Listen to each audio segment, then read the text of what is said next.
Hello, welcome.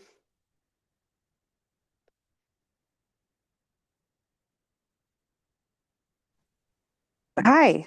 Hi, how's everybody doing today? Doing well. Hi, Autumn. Nice to see you. Hello. I'm so glad you were able to make it. Thanks. Me too.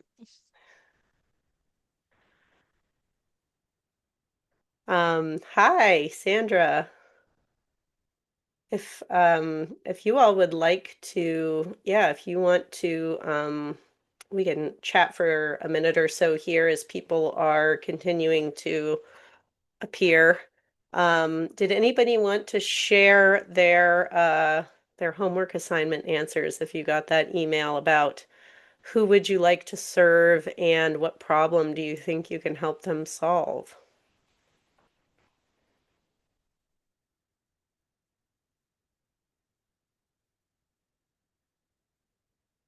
Any volunteers?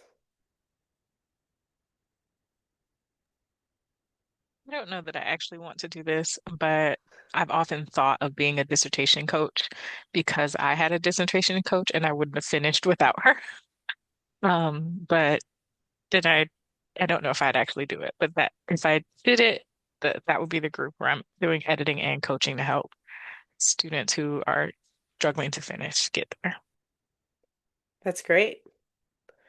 Yeah, I think the reason I ask the question, and we can get into this a bit more later, but the reason I ask the question is because so much about launching your business is figuring out what you want your life to look like. We go into academia and we are pushed to do all these things that we should do.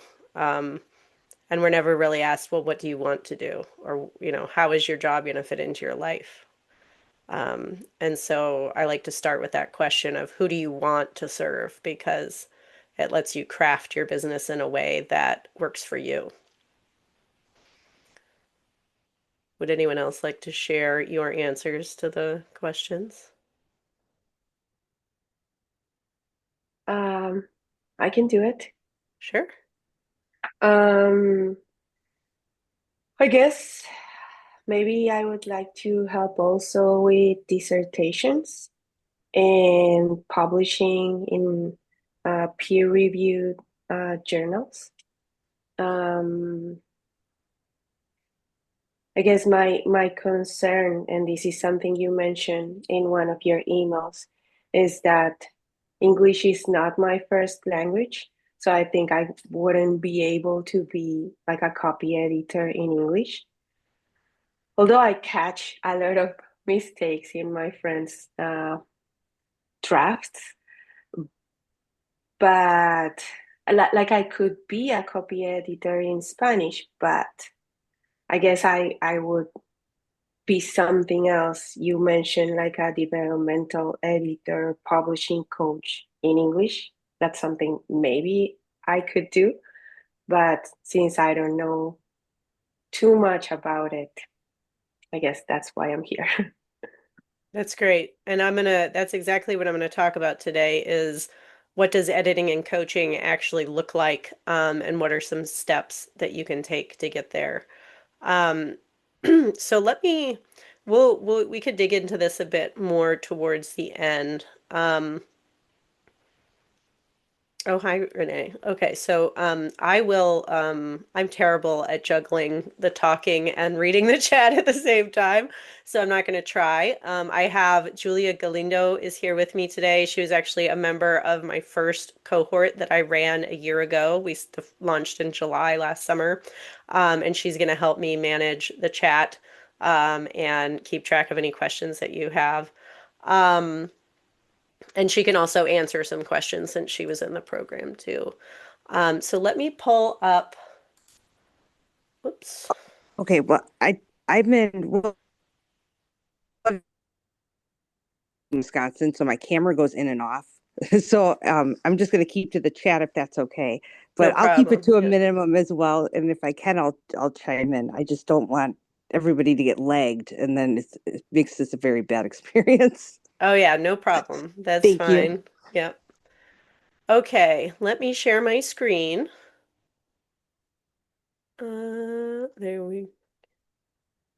There we go. That's what we want. Okay.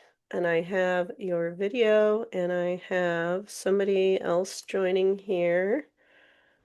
So get my windows situated. All right. Um, okay, so we'll go ahead and get started. I am Paulina Cossette. My company is Acadia Editing Services. And as I mentioned, I'm joined today by Dr. Galindo. And in today's conversation, I'm going to show you that you're not alone in your struggles in academia. And there is an alternative career path or options for a side hustle that gives you true flexibility and that's not a 9 to 5 job. I think that's a common concern among a lot of people in academia is that you're really not happy where you are, but you don't know what else you can do. And you're afraid that if you leave, you're going to get stuck in a corporate cubicle somewhere working 9 to 5, which is not true at all. That's not the only option out there.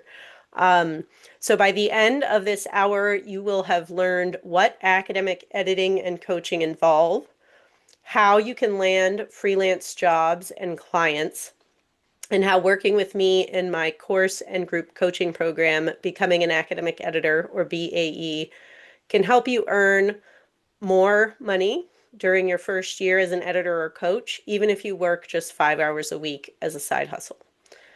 I'll also be choosing a couple of you at the end to give you sort of a back of the napkin plan and walk you through some steps you can take right now to start your business.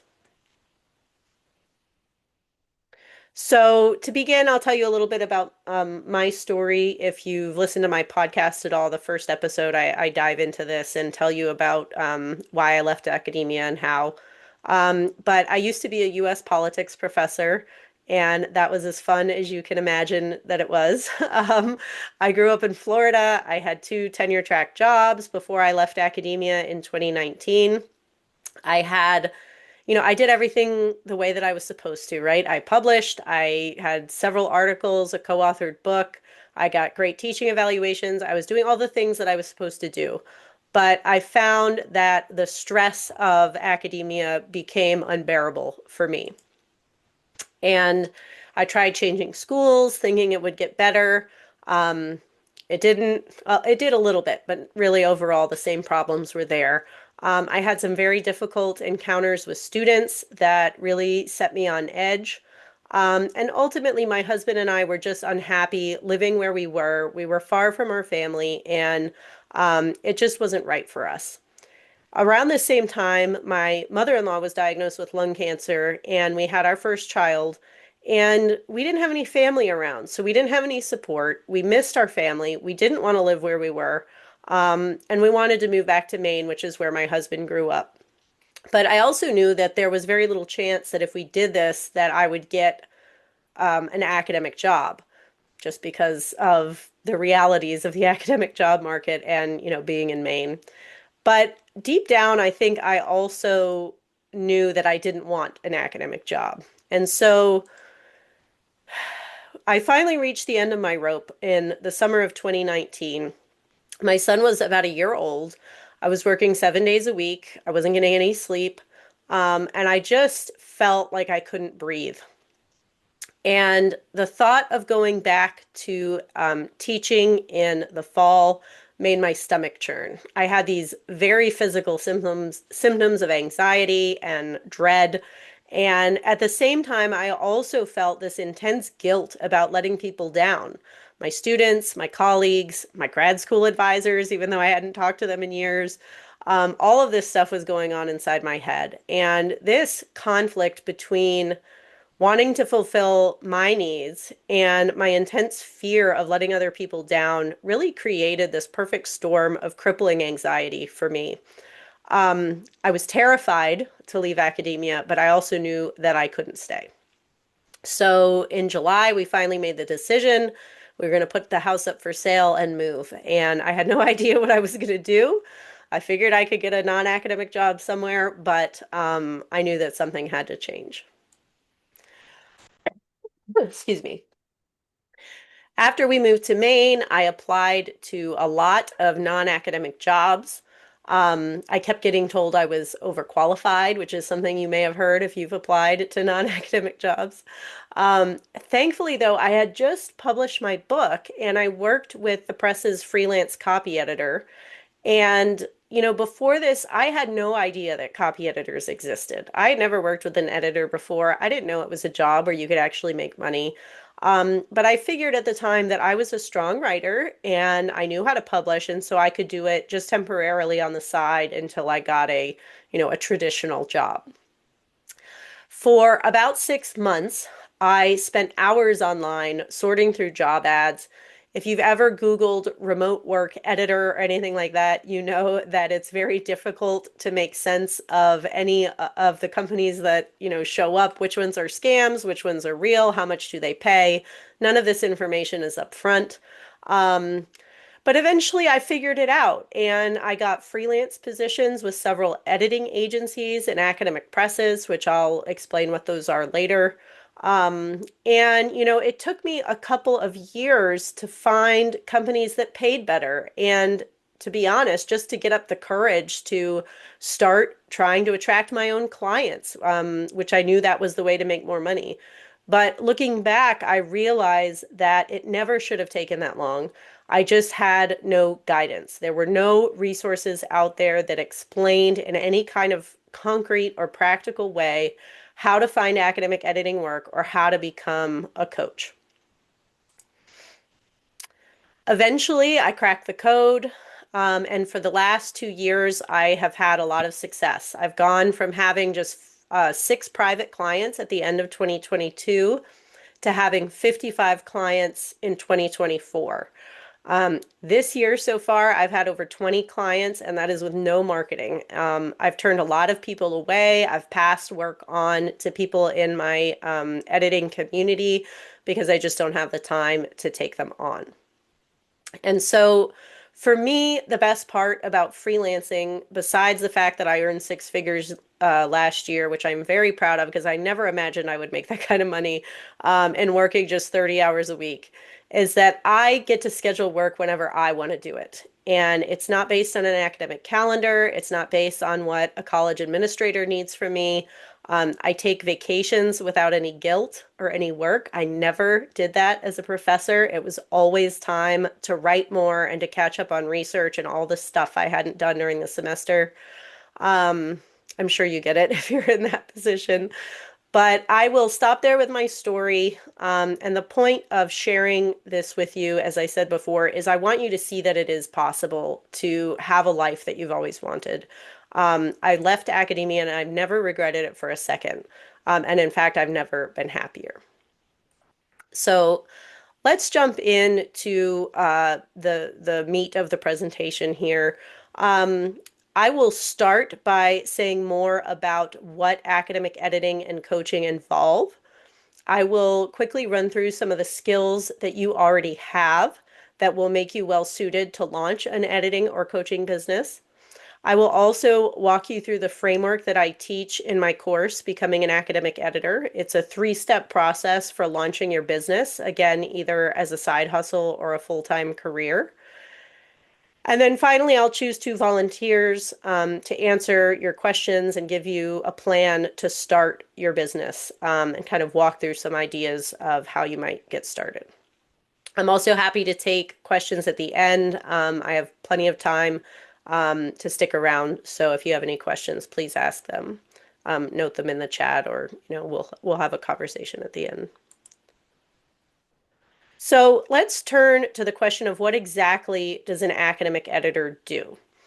There are a lot of different types of editing. I tend to break them into 2 components. The first is what we call developmental editing, and this is usually done on books. It involves looking at the big picture of a manuscript. So if a client sends you a book for a developmental edit, you would look through and read the manuscript and make sure that the book has a clear thesis, that each chapter of the book has a clear argument that supports the broader thesis of the book. That they provide enough evidence to support those arguments, right? All of those kind of big picture structural factors um, in whatever the manuscript is that they send you. Usually it is a book, but often it can also be, say, a journal article or a dissertation or something like that. And for those of you who mentioned that English is not your first language, this is definitely an area where you can be successful because you're not correcting grammar or typos or anything like that.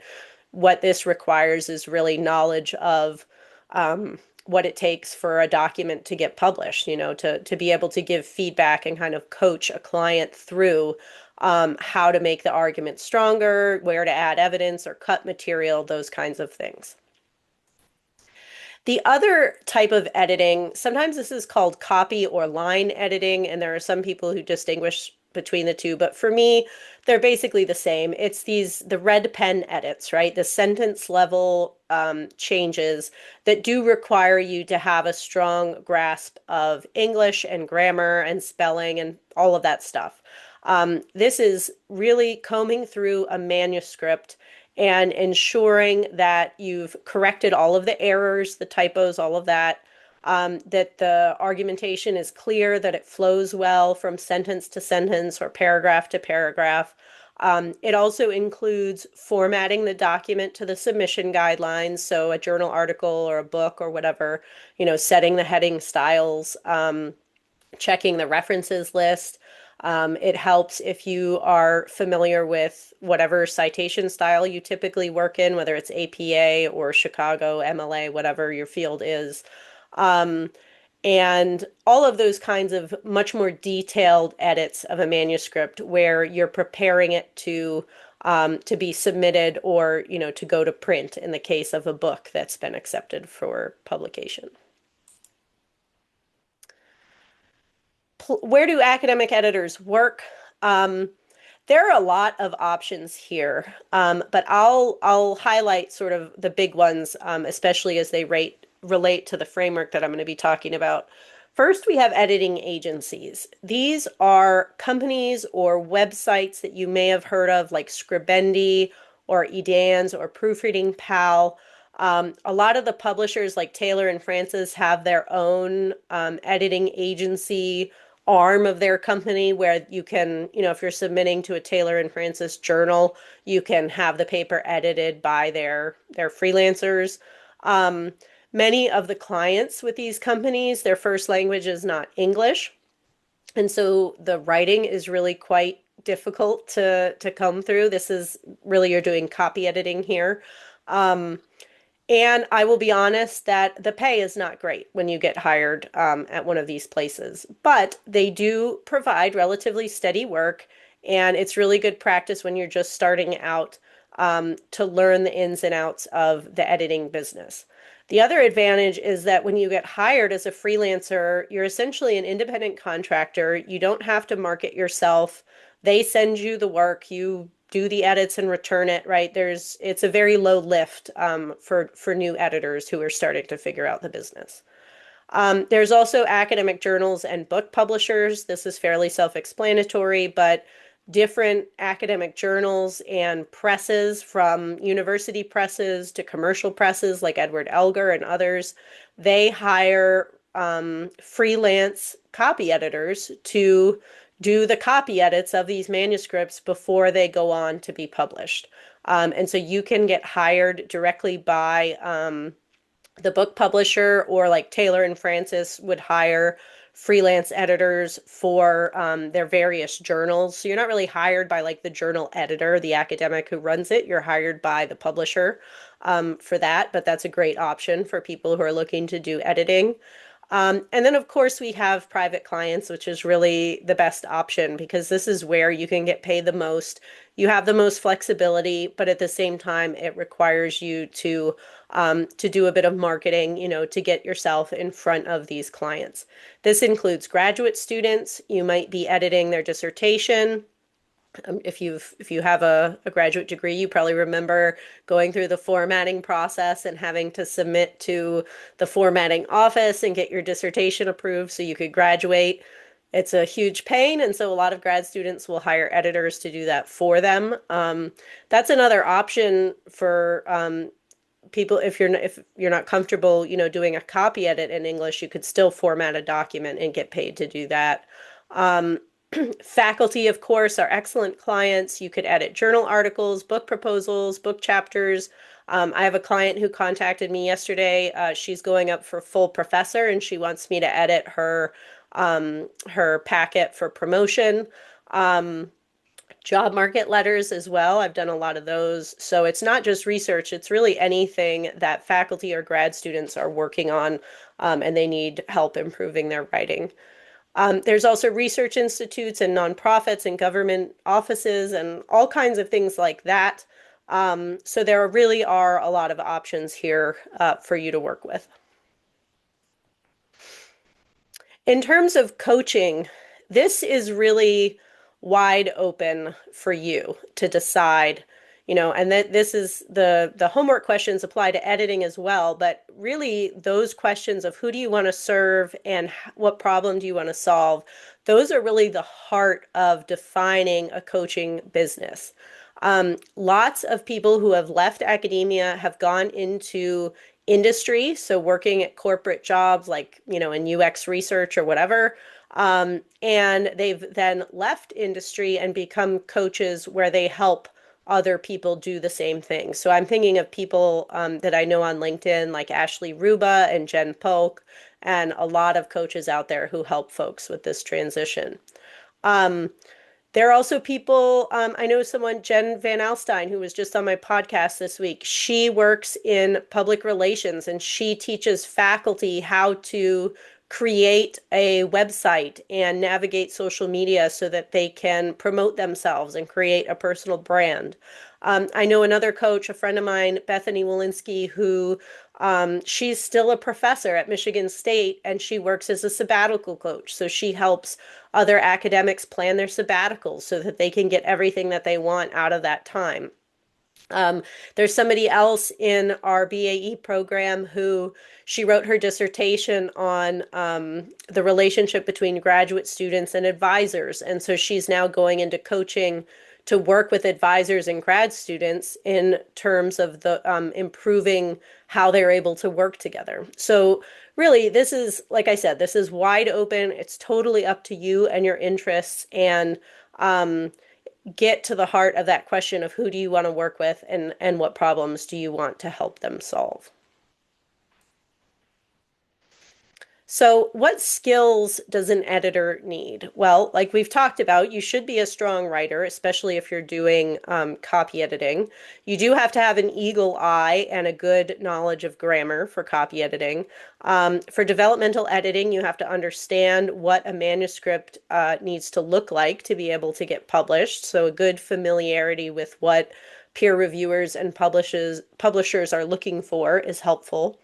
Um, I should also add that you should be comfortable sitting at a computer or standing at a computer for a long time because it can be quite long hours. But you also have the flexibility to like take a walk during the middle of the day, or go work somewhere else for lunch or whatever. Um, Finally, you should also have people skills. When you are working in a service-based business like this, I I'm I don't think it's unusual, but I have had virtually every client I've ever worked with has been lovely, but people do have things that come up in life. Our kids get sick, we get sick, we have some kind of, crisis that comes up in our job or whatever. And you do have to be flexible working with these clients. If they have, a tight deadline or they're late getting their paper to you or whatever, I find that kindness and empathy, and just being willing to support them and whatever their goals are, really goes a long way to being successful in this type of work. And I want to emphasize to you very importantly that you have these skills, right? We talk about copy editing and developmental editing, and those words were really meaningless to me until I got into this business. When I first started looking into editing, I had no idea what any of that meant. Um, But really, what it is at its heart is all of the stuff that you're already doing. You're supervising student research, you're developing and writing your own research, you're grading papers, you're giving feedback on other students' research design and their writing, you're doing peer review, journal service, right? All of this is things that we already do as faculty and researchers in our roles in academia. So let's get into the three steps of how you actually can start making money doing this. So we'll start with editing and then we'll go to coaching, but really they're both very much the same, except for this first step. When you go to apply to be a freelance editor for an agency or a press, excuse me, um, they're going to ask you to submit a one-page resume, and I do emphasize it should be only one page, and a very brief cover email stating who you are, and which style guides you specialize in. That's a question that these companies will always ask. They want to know if you know APA or Chicago or whatever you work in. And that's really it, right? This is not a long, drawn out, in-depth application like we have in academia. It is very brief. They're going to take a quick look at your email and your resume, and they're going to decide whether or not you proceed to the next stage, which is to take an editing test.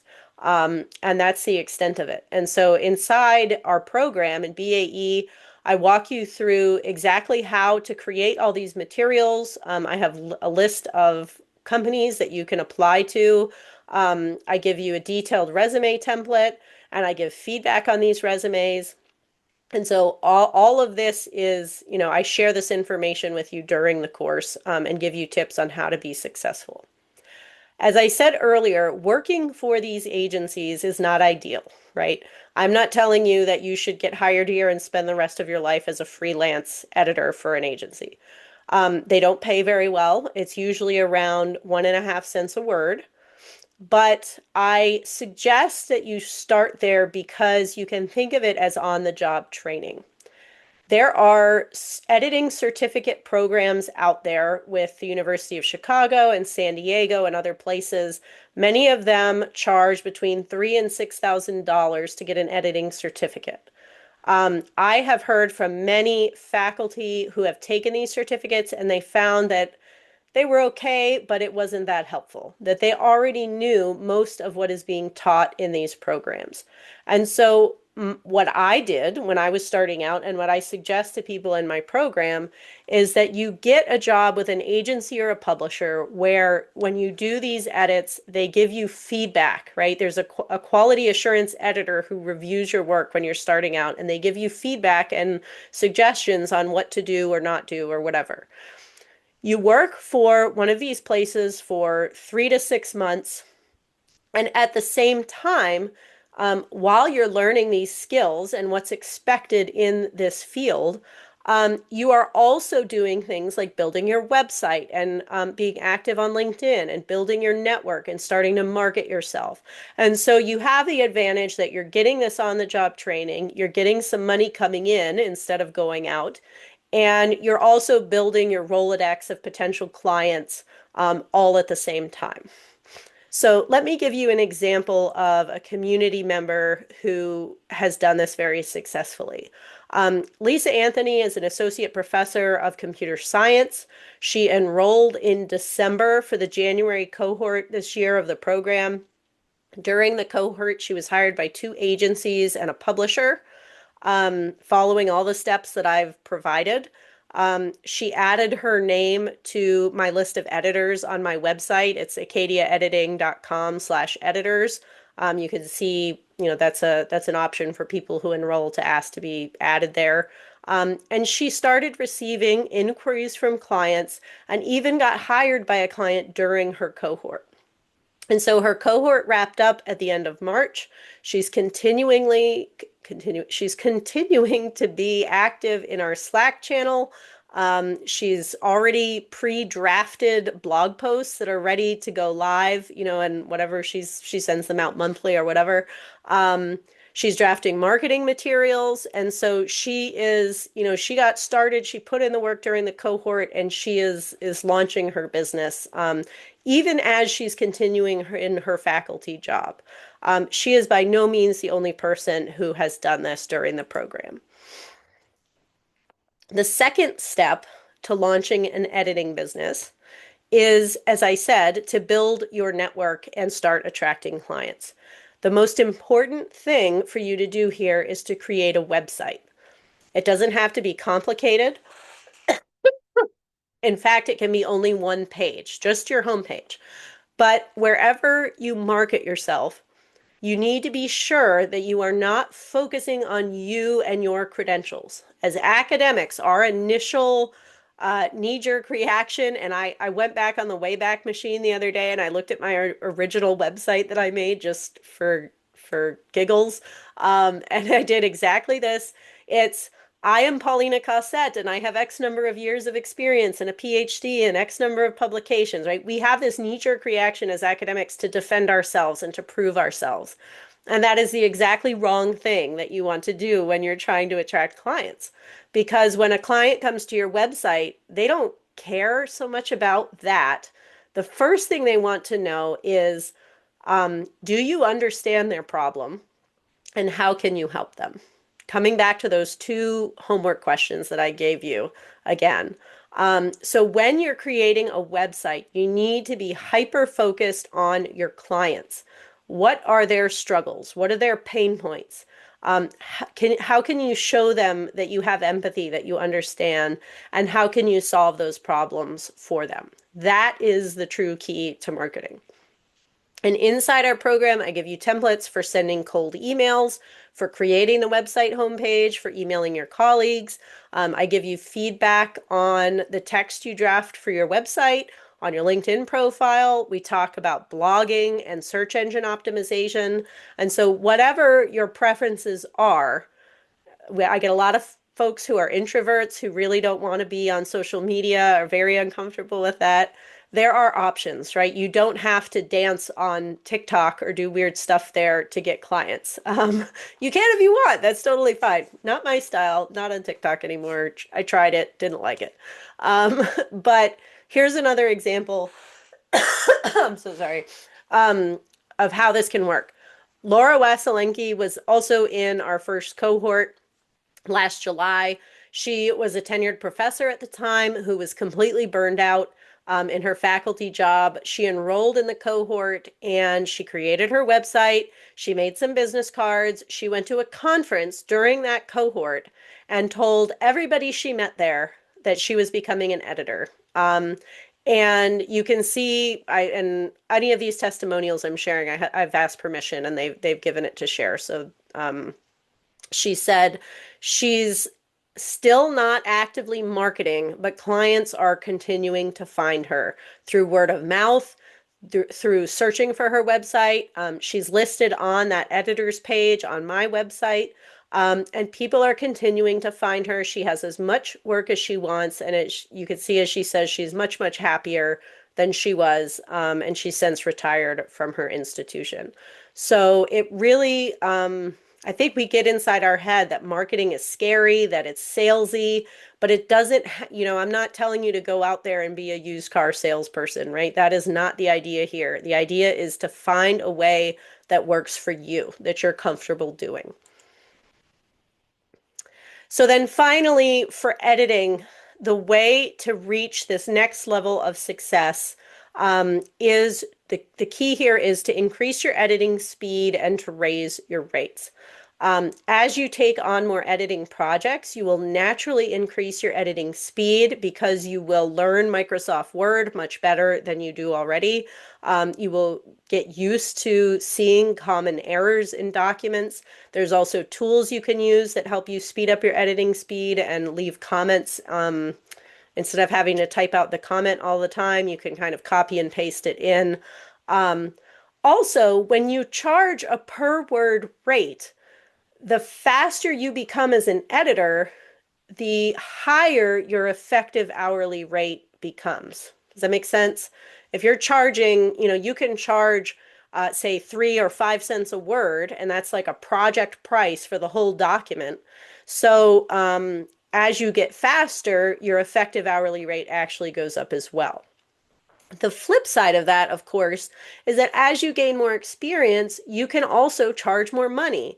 Um, and so go back to that 1.5 cents a word that I mentioned at editing agencies. When you get your first private client, what I teach in my program is that you should be charging at least 3 cents a word for that first private client. So even as a brand new editor, if you are taking on your first private client, you're automatically doubling your income from what you would be making with those editing agencies. And to give you a sense of where this can go, I now charge, 5 or 6 years into this, and I should have done this much, much earlier, but I didn't know. I now charge 7 to 8 cents a word for copy editing. And in fact, I know people who charge much more than that. They charge 10 to 15 cents a word and even more for because they work with business faculty or people in the natural sciences who tend to have larger budgets and can pay more for, to hire an editor.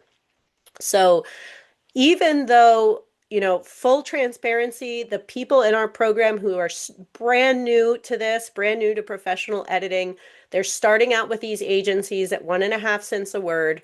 That's equating to about $20 an hour, which I agree is not great.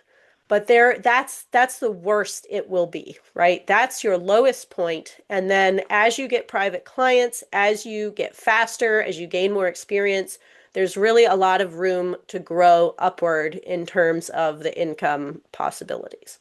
Um, I do want to clarify here that this program is not an editing course. I do not teach you how to correct grammar or how to edit. It is a business course. And so I'm really focused on answering questions like, do you have to create an LLC? No, you don't. How do you create template invoices and contracts and all those kinds of things? I give you templates for all of that. It's really focused on the business aspects because I assume that, if you're here, you are faculty or a grad student and you understand how to write and publish. Okay. The last thing I will say on that before we go to coaching is that at that 7 to 8 cents a word for copy editing, I nowadays I am making minimum $150 an hour on because I've been able to increase my editing speed. I've have those higher rates, and sometimes on some projects I'm even making $200 to $250 an hour. So there, like I said, there really is a lot of room for growth here. With coaching, the process is very similar except for this first step. Obviously, if you're a coach, you're not going to apply to an editing agency. The first step as a coach, again, to come back to those two questions, this is crucial because your answers to these questions will guide any marketing strategy that you have. They will help you define what your business will look like. They will define how you can shape your business to fit into your life and not the other way around. And they're going to help you decide on what your offers are. So are you going to offer what services, what coaching packages, and at what price point? So it's very important early on to get clear on who do you want to serve and what problems are you going to help them solve. The second step here is again the same as editing. You absolutely must have a website, even if it's just one homepage.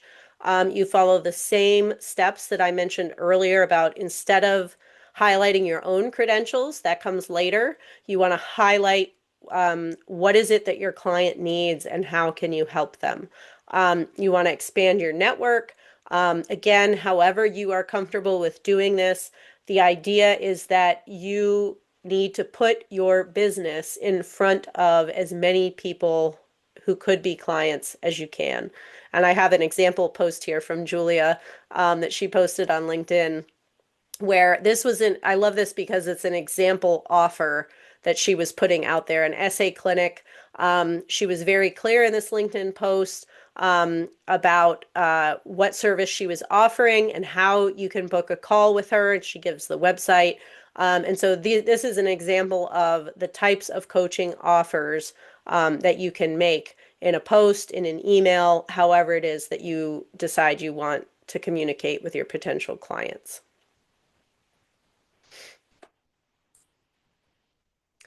So finally, with coaching, much like with editing, the key here again is to hone your coaching skills and then to start charging more money as you gain experience.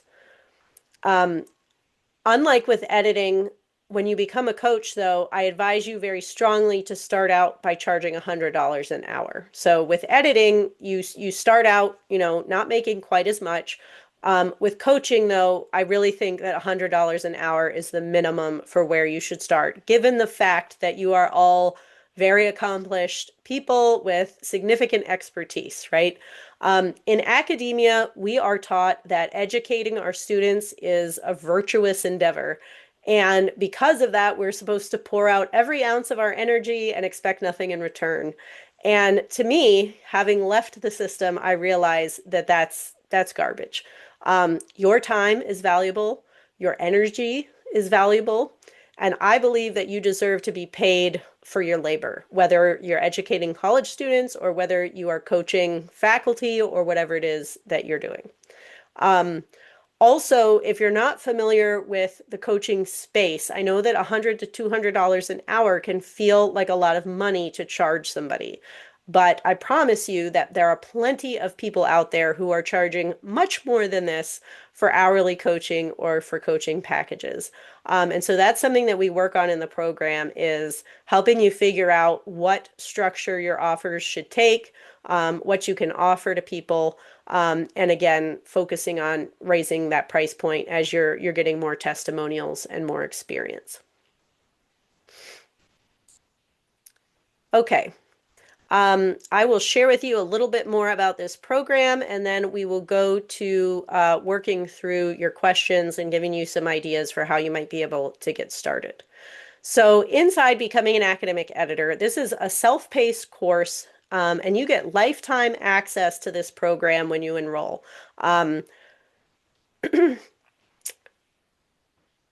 Inside the program, this includes videos, the templates that I mentioned, like for a resume, for contracts, for invoices, and all of this, all of the stuff that I've been talking about. And so you get lifetime access to that program as soon as you enroll, even if there isn't a cohort coming up for quite a while. The second thing that you get when you enroll is membership in a 12-week coaching cohort. And so our next one starts the first week of September. During the cohort, we meet as a group. We meet once a week on Zoom for an hour. I walk you through all of the materials for that week, and I answer all of your questions, giving personalized feedback. Inside, there's a link that Julia shared that shows you the sample course schedule, so you can get an idea of the topics that we cover each week. We also have quarterly meetings with the entire BAE community. So there's over 60 people who have enrolled since last July. And the whole group is invited every quarter and we do breakout rooms and get to know each other that way. And we have weekly co-work times as well. So you can hop onto Zoom and get work done with other members of the community. We also have a Slack channel that you get lifetime access to when you enroll. This is an example of a post that I made earlier this week. Somebody had asked a question. It's somebody in the May cohort. Actually, we're only in week 3 of the May cohort, and a member already got an inquiry from a client. And they were basically like, this is great, but I have no idea what to do. And so they asked this question of what do I do? How do I handle this? And so I talk a lot, and so it's easier to just record the explanation and share it in Slack than it was to type out the whole process. But I'm in Slack every day. You get responses not just from me, but from other members of the community. And I really think this is one of the best aspects of the program. And so there's 2 options if you decide to enroll. There's the core and the accelerator. The core is everything that I've just described. The advantage with the accelerator is that you also get 2 one-on-one coaching calls with me, and you get one-on-one access to me on Voxer throughout the 12 weeks of your cohort. And so Voxer, if you haven't heard of it, it's a like they call it a walkie-talkie app, but it's really like text and voice messaging. So you can send me a question on Voxer and I can kind of talk and give the answer to you and we can go back and forth brainstorming or, pushing through mindset blocks like I'm terrified to send this message or whatever the issue is. And I could talk you through it on Voxer, just the two of us. Um, as opposed to, waiting to get an answer in Slack. I also give you two full audits of your website or any marketing materials um, uh, if you enroll in the accelerator. Okay, so to wrap this up, when you finish the course, you have a plan and tools for launching your business. You will know the basics of editing and coaching and how to attract clients. You will have practice implementing these skills because as we've gone through these cohorts, I realize a lot of folks need a little bit of a push, just very gently from me saying, okay, this week we're going to post on LinkedIn or this week you're going to send cold emails. And so I'm there to give you that little nudge and let you know that you can do it and you will be successful. So you practice those skills during the cohort so that once it's over, you still have slack, but you're a lot more confident coming out of it and doing it on your own. Um, and again, you belong to this supportive community of people who are just like you, who get it, right? There's no more judgment about leaving academia, which you can get a lot inside academia. Um, and we're all, kindness and inclusivity is really important to me. And so that is, the main priority in the Slack community. The last thing that I will say before I get to the coaching sessions and your questions is I know that everything is a bit crazy right now, and we're all feeling pressure to be in places all at the same time. And so I want to thank you for setting aside the time to be here, for prioritizing this opportunity, for prioritizing yourself.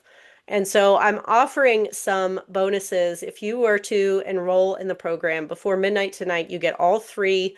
You'd get free membership, lifetime membership in my essential skills course.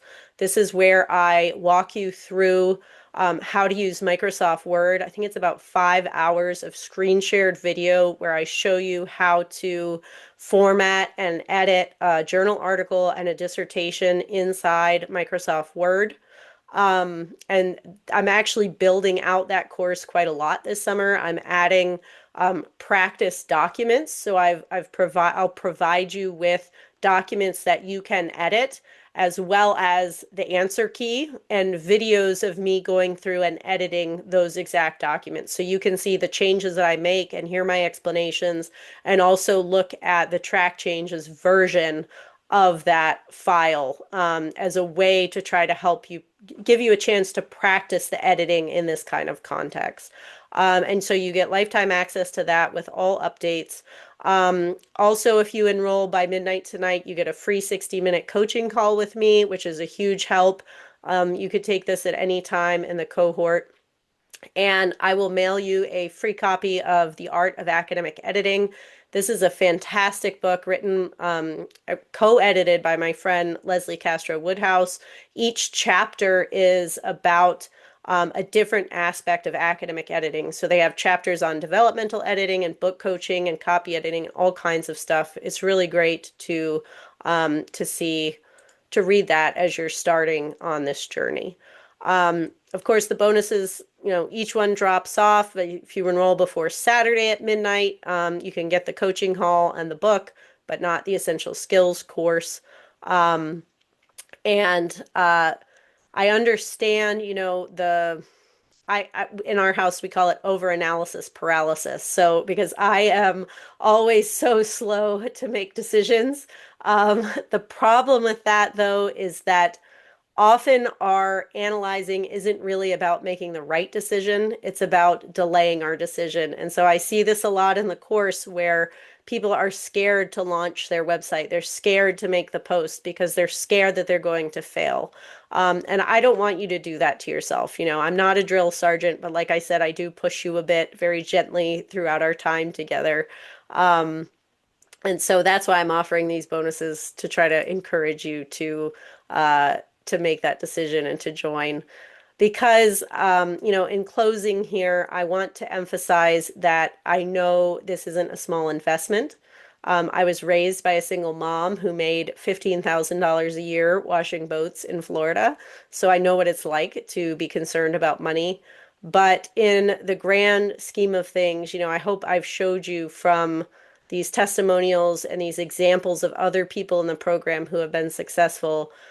You can make money doing this. Um, you will save so much time launching a business like this by taking this course, right? You will get to that success so much faster than if you try to do it on your own, like I did. And a shift like this truly can change your life. It changed my life. I've seen it happen with many people in these cohorts. And so I'd like you to think, in terms of this investment, um, what is it worth to you to end the burnout that you're experiencing right now? To get your mental and physical health back, to be able to spend time with your family and not feel guilty because you're not working on your research or whatever you think you should be doing. I used to dread getting out of bed to go to work in the morning. Um, I hated it. I hated seeing these colleagues that were awful to me and these students that were awful to me, and my stomach was constantly in knots. But the one thing above all that I can promise you is that since I left academia, there has not been a single day that I've regretted it or wondered if it was the right choice. So please, if you have any questions, I'm happy to answer them. Let me exit. I'll stop sharing my screen now. Uh, Where'd that thing go? There it is. Okay. Is there anyone? Julia, Oh, you didn't ask me to share. This is Julia talking. okay. You didn't ask me to share, but I just felt compelled to share because you were talking about the investment in yourself and in the course. And for me, like I joined in July of last year. I was hired at an editing agency. I think by August, I did that pretty quickly. I had my first private clients in September, and I couldn't tell you exactly, but I think within a few weeks of working at the editing agency, plus my first two dissertation clients, I had completely made back my investment in the course. Plus that editing essentials course that you were talking about, where you go through how to use Microsoft Word. I still use that to this day. Like every client that I get, I'm like pulling up those files, rewatching how to do the table of contents, how to set heading levels. So that has been that tool has been invaluable. So I just wanted to kind of chime in on those two things. That's very sweet, Julia. Thank you. Julia has given me many very kind testimonials to use, and so you can hear. Yeah, there are lots of examples how this has worked for a lot of people.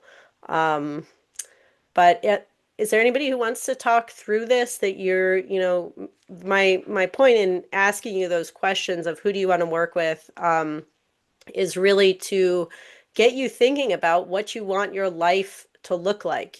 So let's kind of walk through that. Who do you think you might want to work with, and on what types of challenges? Hello. Hi, this is Deandra. Hi, Deandra. Hi, Paulina. Thank you so much for your presentation. It was really great. Thank you. Um, I was really interested. I think both are really great options. I think for me lately, I've been thinking about the coaching part, and then I saw someone post this, and I was like, oh, let me check this out. I think for me, who I'm trying to target, in my head is students, but I think the concern I was having with coaching students was, can they actually afford to pay that price? I think what I'm wanting to look at or help them with the coaching was going through the PhD. There are some things once I got out, that I wasn't really prepared for it, even from a technical standpoint, in terms of what the industry is looking for, with a background in computer science. A lot of times they don't really care about the PhD as much as I thought they would have. They're caring more about your experience and skill set, which in some ways you're so narrow into what you're doing for your PhD that you kind of don't always have to learn all these skills. I do think that the PhD does allow you to have that transferable skill of adaptability, but that's very hard to market to an industry person because they don't fully understand. And so I was realizing that there were things I should have been working on in terms of my technical skills with the PhD. And so I think that's kind of what I'm trying to angle at with the coaching, really helping students to think through where do you really want to be if you are wanting to go into industry? What companies do you want to look at? Go look at their skills for the jobs that they're hiring for. Just start building those things as you go throughout the PhD, like basically trying to shift their focus in alignment to the direction they're trying to go after the PhD. And you said specifically in computer science. Yes, my PhD is in computer science. So, yeah, I think that is a growing market right now. Obviously, a lot of people who are getting their PhDs are facing the reality that academic jobs are more limited than ever in a lot of ways, like in number, but also like in the ability to fulfill you and to give you a good paycheck and all that. So there are a Hmm. lot of folks on LinkedIn. I think LinkedIn is the place to be for that. I can't think of any off the top of my head that are specifically computer science, but Tori Wobber, Victoria Wobber, Wobber, she went into, I think her background is actually in the social sciences, but then she worked at Meta and had some other industry jobs like that. And she worked a lot with grad students and faculty who wanted to shift to industry. She's sort of pivoting right now to doing a new type of coaching, not with grad students. But you might go back and look at her profile from maybe 6 months ago or so Okay. to get some ideas. But yeah, I think with that kind of with that kind of niche, you definitely need to create a homepage and a strong presence on LinkedIn. And the key there is to post about, or, if you like to blog, you can also write some blog posts and host them on your website and then share them on LinkedIn. Um, the showing your potential clients that you understand their fears and their uncertainty and that you totally get how, faculty are not preparing them for this. They're not helping them see their options outside of academia. Whatever you think those pain points are for them, you want to create a lot of posts that really start with those pain points and those struggles. And towards the end of the post, you kind of transition into like, I know you're struggling with X, Y, and Z, but it doesn't have to be like that, right? Here's Hmm. something you can do today to uh, learn about an industry job or to apply to an industry job or, and every post sort of fits that same framework of here's what you're struggling with. I totally understand it. Here's a piece of advice for you. And it could be about a resume or, just figuring out what kind of job you want to do or whatever those different points are in the journey, right? Because we all go through this journey of, do I want to leave academia? Is industry right for me? What kind of jobs should I be even looking for? How do I apply to them, right? All of these phases that we go through. Um, and so I think to offer different posts or blog articles that address these different stages shows your potential clients that you understand this landscape and you can help walk them through from point A to point B. And then finally, I would say with each of those posts, you need to have what's called a call to action or a CTA, where you're saying, if you want help with this, DM me or email me or go to my website or whatever you want that next step to be. You have to tell them very clearly, this is what I want you to do. Because otherwise, they kind of just read the post and go, okay, let me think about this. And you don't want that. You want them to take that step of contacting you. Does that make sense? Yes, that does.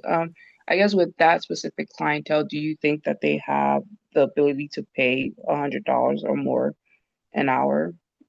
Oh, yes, thank you. Yes, I do. And it's a pricing is a I'll be honest, it's a hard thing. I even struggle with it, like I feel guilty for asking people to pay to join a course or something, but I think that you really have to thank you so much, Julie. I appreciate you being here. Um you really have to think about the value that you're providing to people, right? So if you think about, if you understand, if you yourself have this knowledge to solve this person's problem, if you know the path and you can help guide them on this path, think about what that's worth to them, right? Like Mhm. if you are talking to a PhD who's utterly lost, who has no one else that they can confide in, who doesn't feel comfortable talking to their supervisor because their supervisor is going to judge them or criticize them or whatever, um, what is the value that you are offering this person to potentially help them find the job that will make them happy for the rest of their life? Is that worth $100 or $200 or $500? I mean, that's worth a lot of money to me. If I had had that kind of guidance when I was in grad school to tell me, like, no, you don't have to be a professor when everybody else is telling you, yes, this is the only option for you. Um, and if you think about not to stereotype grad students, but thinking about how much money I spent, going out with my friends or ordering takeout or whatever, like that's not cheap, Right. So if grad students can pay to buy drinks on the weekend or to go get, dinner with their friends or whatever, or to buy the latest iPhone or, um, I think that people can pay for more than we think. And again, I say that as a kid who got through, I was a first gen college student. I got through completely on scholarships and my fellowship in grad school. And so I know what it's like to not have money, but you can, I do think there are plenty of people out there who can afford more than we think. And Okay. when you get to when you get a steady stream of clients coming in, you can offer scholarships, you can offer a sliding scale. There's so much that you can do. I don't charge grad students 8 cents a word to edit their dissertation. I charge them 3 or 4 cents a word because, I'm practical and I don't want to charge a grad student the same I do a tenured professor who has research funds. So, yeah, I would not be concerned about that. Okay. Okay. I appreciate that, Paulina. Yeah, you're welcome. Question from Christine. What is SEO? Great question. Um, if you're not ready to commit to the advanced course, is there a way to get those services later? Do you mean the cohort or Oh, the one-on-one? yeah, just the, any of the additional coaching in that Okay. in the right-hand column. Okay, let me take each you have a few questions there, so let me take each one. So SEO is search engine optimization. Mm. This has changed a lot in the last decade or so. If you think about when you go to a search engine like Google, right? You type in your keyword or your question, and it used to be that people would write a blog post or their website or something, and they would pack it with all those keywords. So let's say that you're an academic copy editor, and you think that your ideal client is searching for how to hire a copy editor or how to publish a journal article or something like that, right? The old way is that somebody would write a blog post with all of those keywords in it, copy editor, journal article, and just repeat it throughout. Nowadays, the way that the search engines work is more about how much time somebody spends on your website. So if what you're if what you're trying to do is attract clients by showing up in search results, which is as opposed to like posting on Instagram or something, right? That's what SEO is how do we write our blogs and our website so that it shows up in a Google search or other search engine. Um, what I teach in the course and what I focus on is first, you need to blog a lot, right? You need to release a blog post, say every couple of weeks or at least once a month, so that you have a lot of content on your site. And you want to answer very uh, effectively the questions that people are asking. So I suggest that people start with what do you think people are searching for? I have a blog post on my website that still I wrote like 3 years ago. It still gets tons of hits, and it's all about the red flags of hiring an editor. And so I go through and I point out what should you look for when you're considering hiring an editor. Like if they don't have a website, you probably shouldn't hire them, or certain things that they ask or don't ask or whatever. Um, I'm not sure if I'm making sense here, but essentially with SEO, you want to be creating content on your website instead of on social media so that when people search for these key questions that deal with your niche, they're finding your website instead of somebody else's. Um, I'll go to the second part of your question. You said you want to work with faculty who are going up for full professor. But I'm so burnt out right now, it's hard to think about helping someone in the boat I want to leave. I understand that. Are you a full professor? Have you? Hmm. Okay, so um, I think that's a really interesting uh, niche. I think it is small enough to help you stand out. I have not heard of, I'm sure there are people out there who do this, but I have not heard of, most people are focused on like working with grad students or dissertations or things like that. And so I think the fact that you have done this and succeeded at it, perhaps you've also, helped been on the committees that help make these decisions, right? The tenure and promotion committee and stuff. You have a lot to offer there.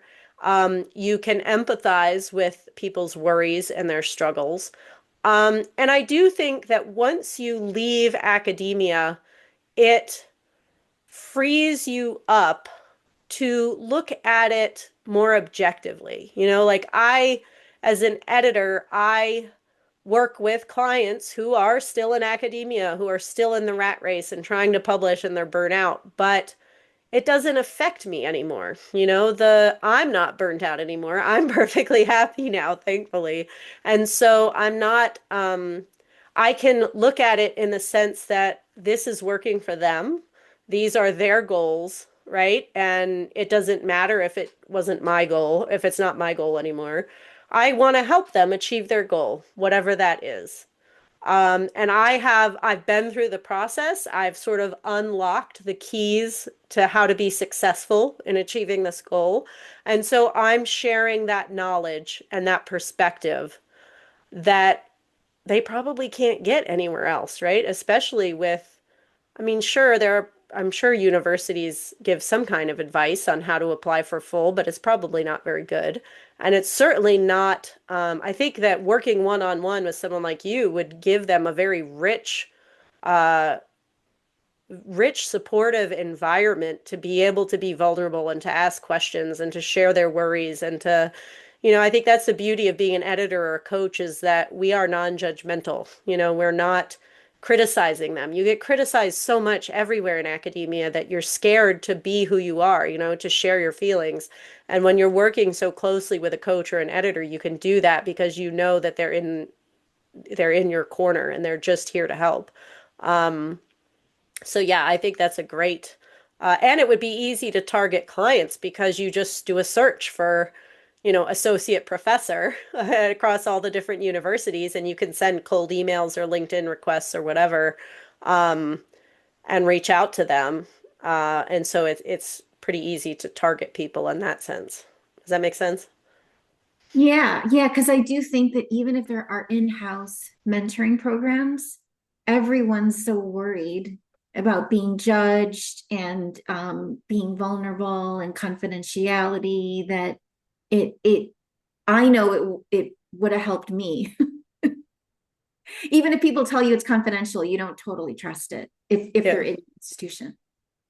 And I just remember like going to those workshops, that the Teaching and Learning Center would have or something. It was very surface level. They give you a presentation and some lunch or whatever if you're lucky. And it's like, okay, here's the things you should do. And it's not the same as like if somebody hires you for say 3 months to prepare these or 6 months or whatever to prepare these materials, they are meeting with you in this safe space, this Zoom room, where they are sharing all their concerns and you're combing through their letters and their process and, helping them stay on track and helping them overcome their insecurities, and you don't want to go into the cross the fine line of being a therapist, of course, but you're there to offer that perspective and to make them feel safe and have confidence in themselves too, I think.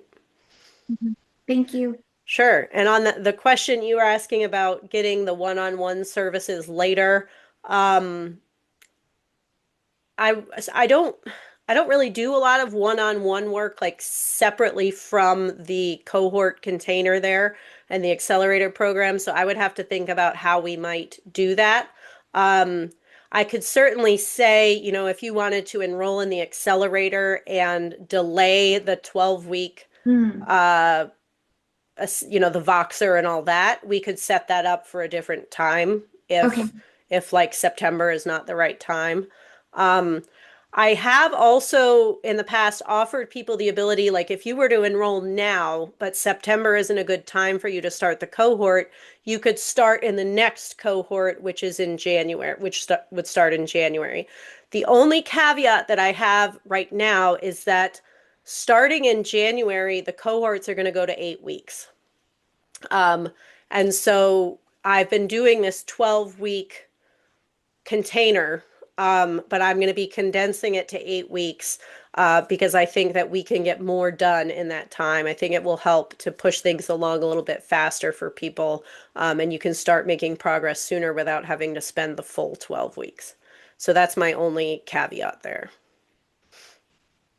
Thank you. Other questions? I had a follow-up to something that Christine said too.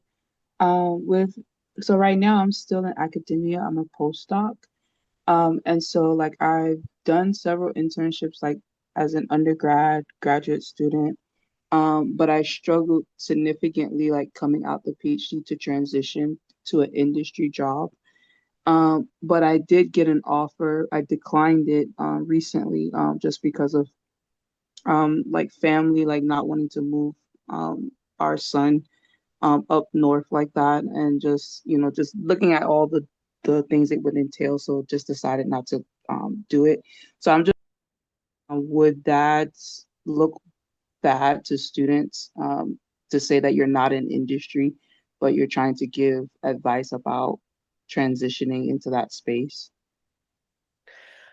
Um, it does concern me a little bit if you haven't actually done this because when you're getting started, well, first you want to be sure that you can actually help people. And how do I prove that I can help people? Well, either I have to have either done it myself and been successful, or I have to have testimonials from other people who said that I've helped them be successful. And so, if you haven't actually cracked that code yourself, I do worry about you being able to offer those services.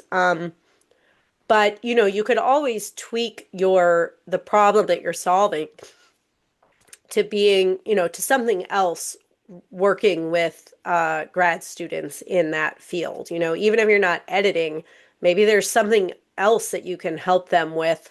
Um, Even if it's just learning about the different options out there in industry or something like that, or how to finish the dissertation, how to manage their time, how to be more organized, like whatever it is, if there's something that excites you that you're confident you can share that framework or that plan or that process with somebody else, that's what I think you should focus on. Does that make sense?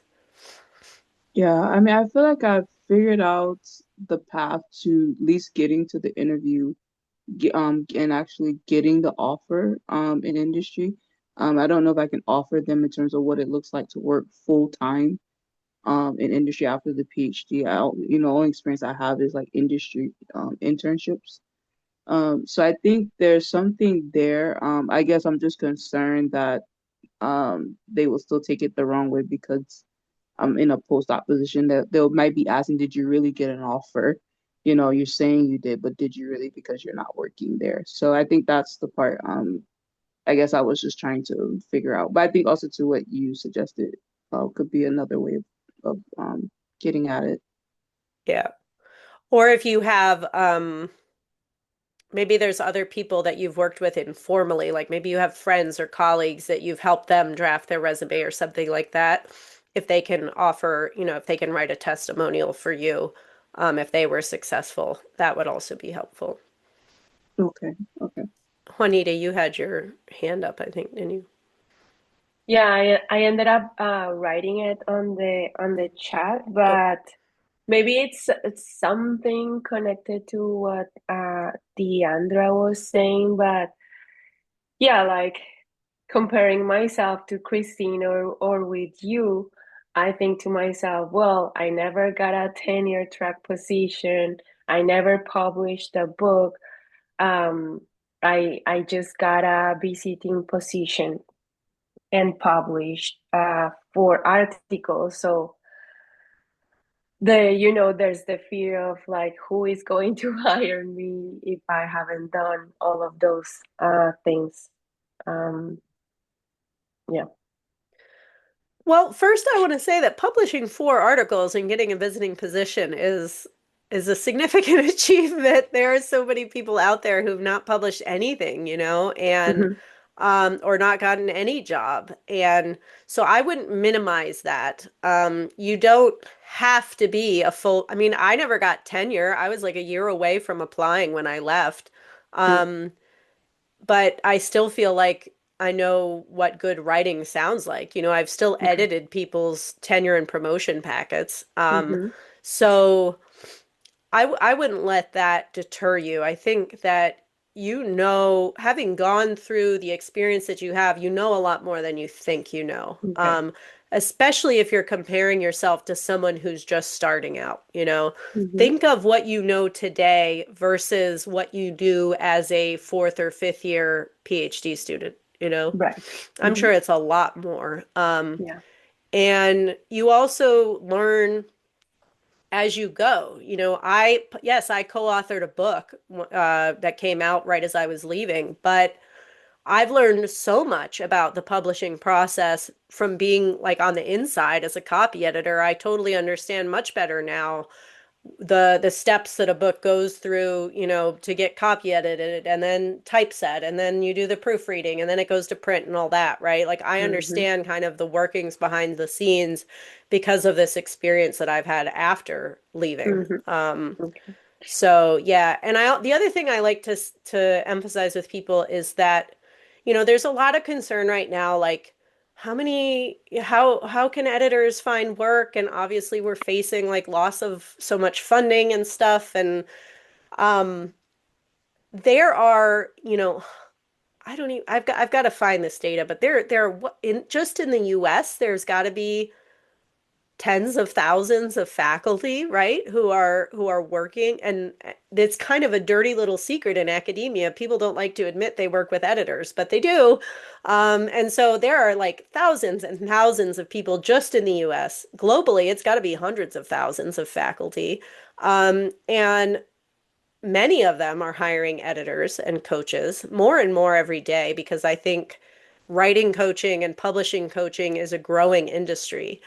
And the thing is that there are plenty of people who come to my website and get a sense of who I am and go, oh, she's weird. I would never hire her. And they go to somebody else who has a different personality and a different style. But there's plenty of people who come to my website and go, oh, she's so funny. I love that. I'm going to hire her. So like that's the beautiful thing about being in business is you just be who you are and share what you have to share in all of the weirdness and quirkiness that looks like. And the people who if that resonates with them and they like that, they will hire you.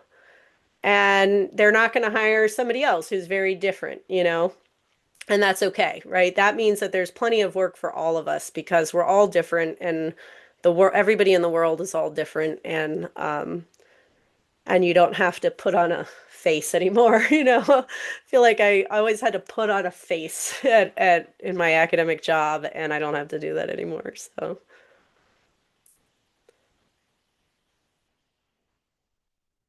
yeah, Christine, I can't believe I'm just learning about people using academic editors. I know. I had no idea. And I think like how much time could I have saved if I didn't try to format and revise the references and that was sort of my niche when I was editing is I realized that I had many, particularly moms, women and moms coming to me to hire me. Like that's just who found me and hired me. Maybe because I'm also a mom, I don't know. But I sort of leaned into that because I liked the idea of, and this gets to what we were saying earlier, Christine, of how do I help people that are in this place that I'm miserable in? Well, I leaned into helping moms because I wish that I had somebody to do that for me when I was there, because maybe I wouldn't have gotten so burnt out. And so I think you find the people that work for you and or that you work for them. And so I emphasized in my marketing a lot about being burnt out and you're trying to do all the things and you're feeling guilty because you're never enough in any of these areas, parenting or work or whatever. And I can take the load off for you. I can take care of these details so that you can go on vacation and actually not think about the paper because I'm taking care of it instead of you having to do it. And it's not sleazy or salesy. I'm genuinely trying to help people in that way.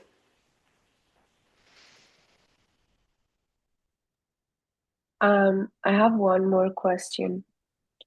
In these three steps for editing, you suggest that one of the first steps um, is to get a job with an agency or a press.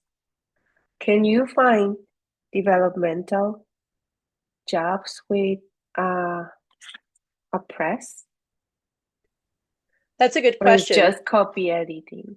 So there are not so much with a press or a publisher. There are editing agencies. So when you go to their website, Scribendi is an example that they offered this service. Um, they will on their website they will offer different services to authors to clients, and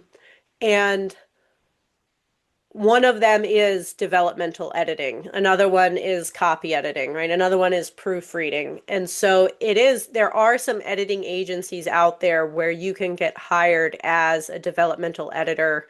Um, some of them even have like, I think they call it like scientific reviewer or something, where essentially you're acting as a peer reviewer. So you would have to specialize in that field.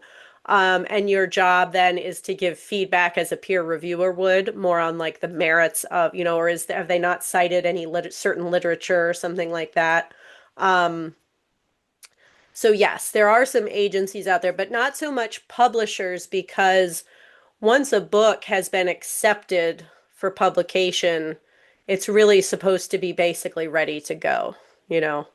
Um, so at the developmental edit usually comes earlier in the process, whereas the copy edit happens towards the end after the writing is really done.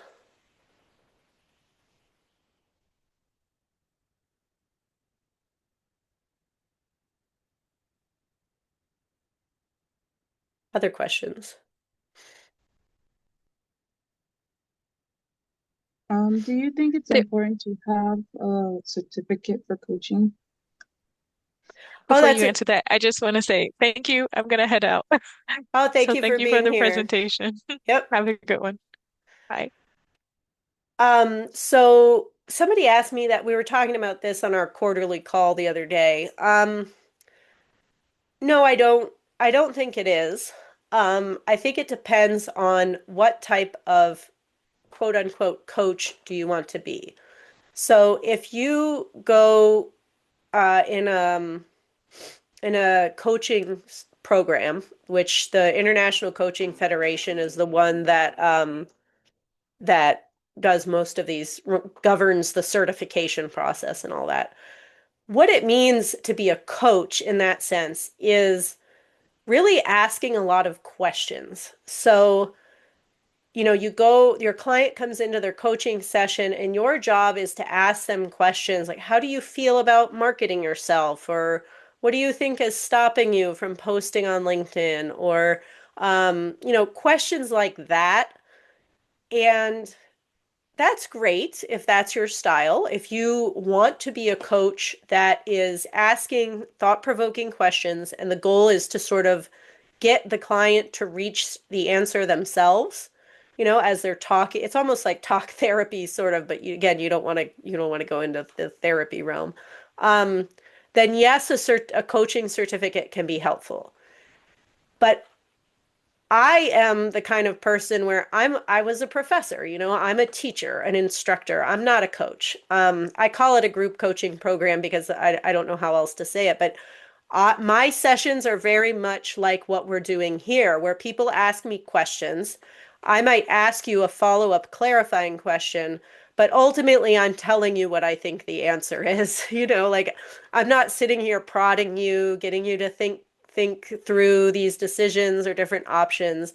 I'm teaching my program the way that I would teach a college class, inspiring discussion, but also giving you the right answer in the end, or what I think is the right answer. And so, as far as is it worth it to do a coaching program, I think it depends on what kind of mentor or coach or guide that you want to be.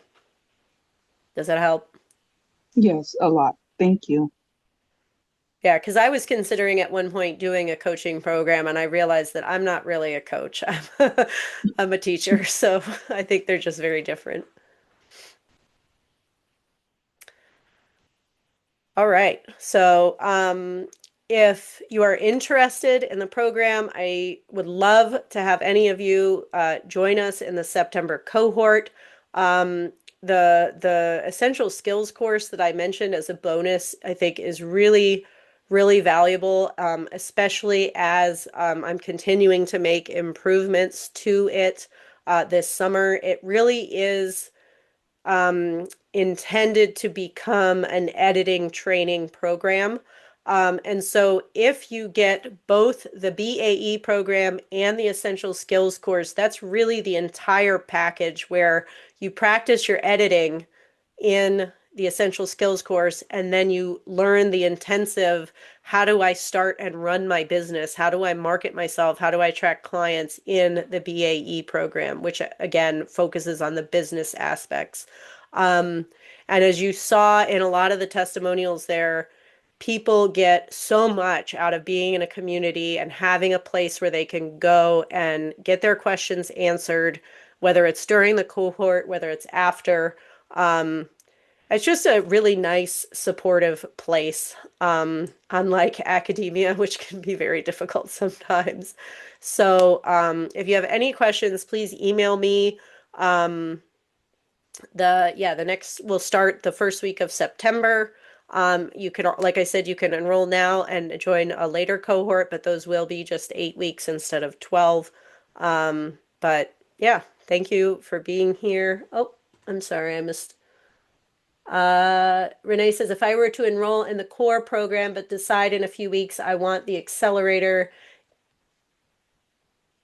yes. Yeah, I think if you enroll in the core and you decide you want to upgrade later, just send me an email and I'll have to figure out the tech side, but yes, I can send you a link or something to pay the difference.